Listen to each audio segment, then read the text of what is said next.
We got new hair again.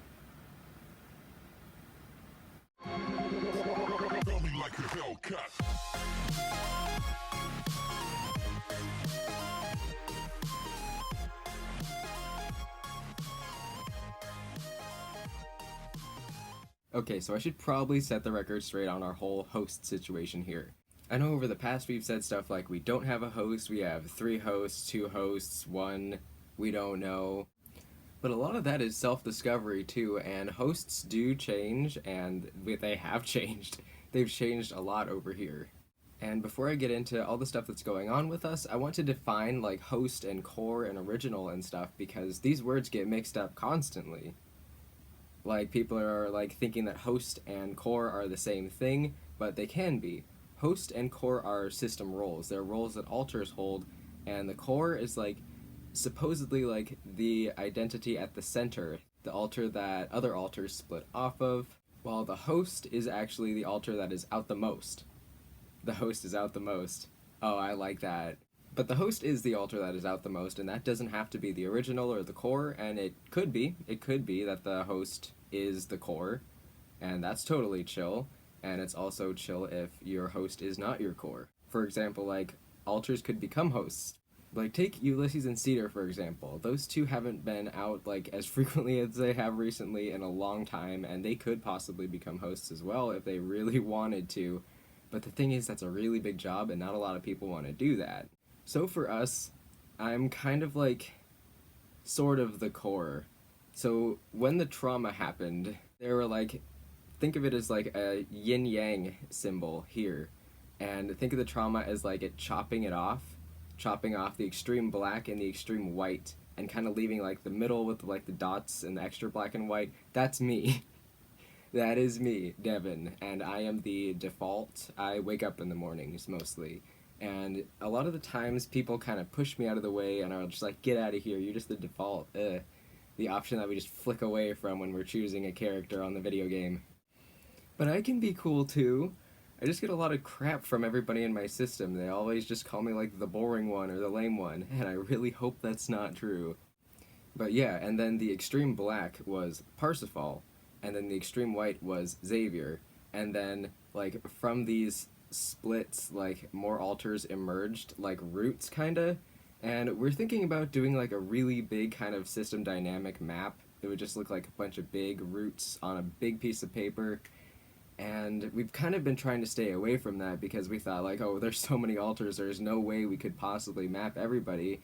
A good solution to that? Big paper. Just find some big paper, and that might help you a lot with mapping big systems. I will most likely be video documenting my adventures with trying to figure all that out as well, so you guys can kind of figure it out with us. It'll be fun. But the situation with the hosts and who's been fronting a lot lately, it's kind of gotten mixed up.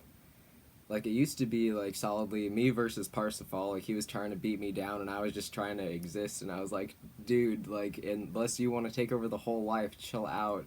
And he was like, no, I want to take over the life. And I was like, okay. And then he kind of got overwhelmed a little bit because there was just so much going on that he was not, like, emotionally prepared for.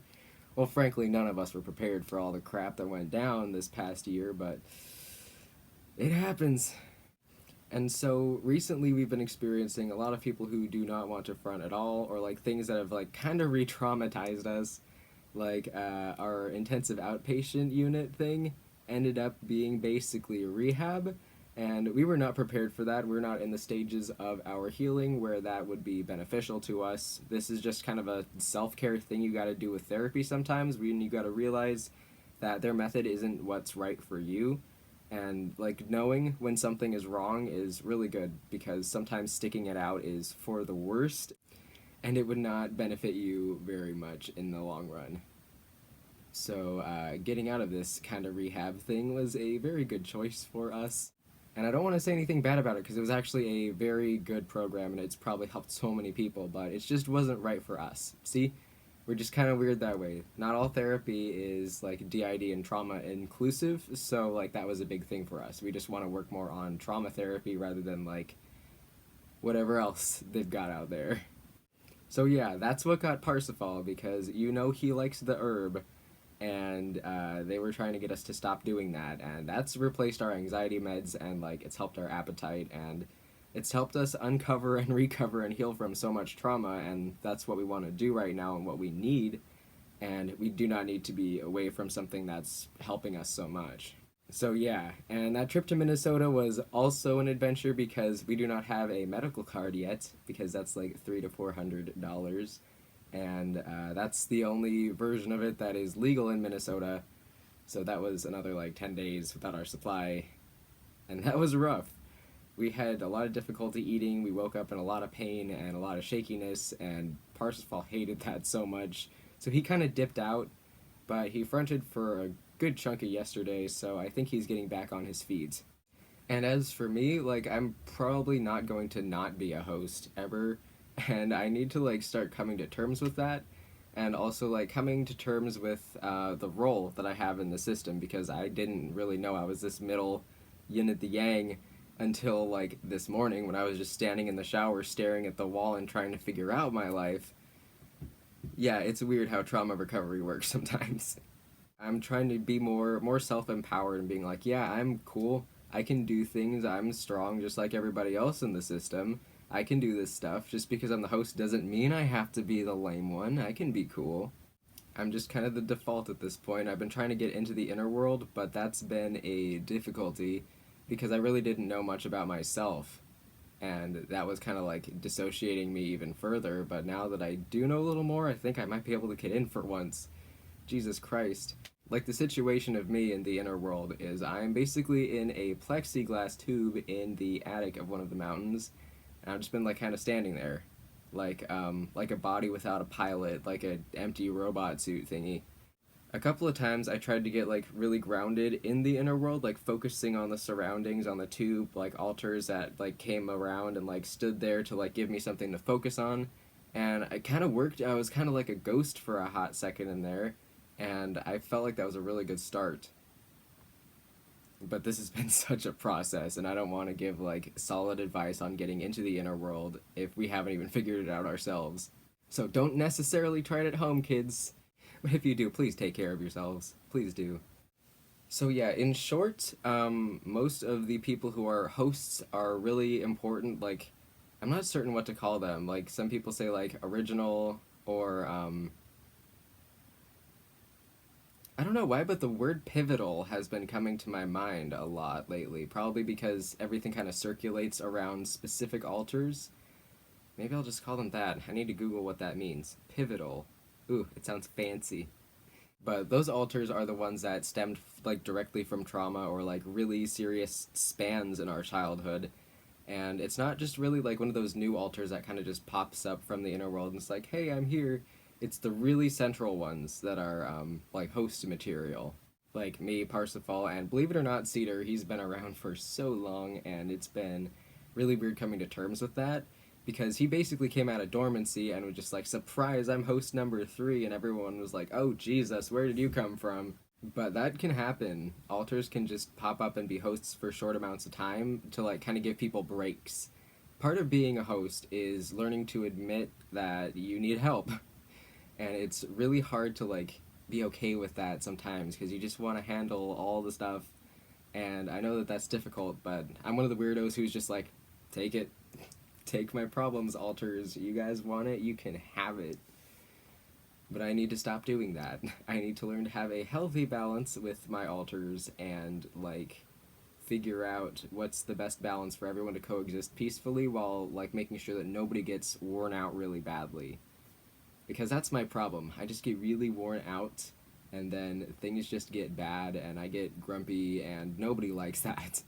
So yes, finding a balance with your altars is a process that takes a while, and it's not necessarily a thing that's overnight. So if you don't currently like your hosting situation, it doesn't mean it's permanent. Like, you guys can change and decide what is best for your system, and just find something that just fits you. And that's what's important with your own mind and like way that you exist. That's so important to be like comfortable with that so you can face the world as best as you can. And yeah, I am titling this a fancy vlog because it's kind of like educational, a little bit, I think, I hope. And like our history and kind of rambling about what we were just brainstorming about in the shower. This is being filmed on July 20th of 2019. I want to just like mark the date because, like I said, things could change, and this is just what we're doing right now. So thank you all for watching. Please check out all our links down in the description. We've got our Etsy and everything, and the link to the Aetherian notes if people still wanted to check that out. We will be having more videos in the future on that. We just gotta find where Dexter went. He kind of just has been quiet. I think he burned himself out a little bit because he was fronting solidly for like a week a few months ago, and he probably got really tired. That's just what happens over here. And today's shout out is somebody special who's been here since like we had 4 subscribers. This person is our 4th subscriber and a wonderful person. I believe it's pronounced Dee Termhynd Surviva, and I like how that is because it's spelled like this.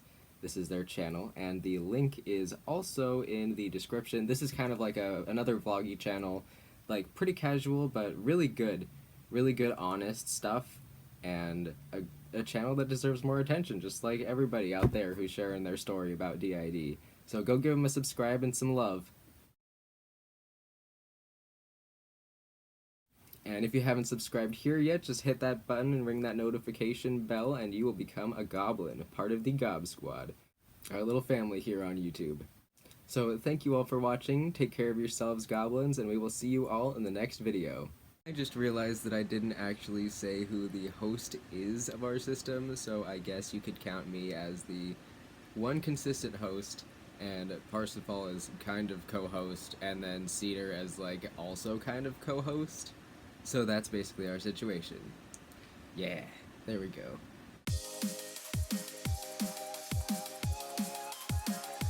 Hey, you want to see a sneak peek of something coming up?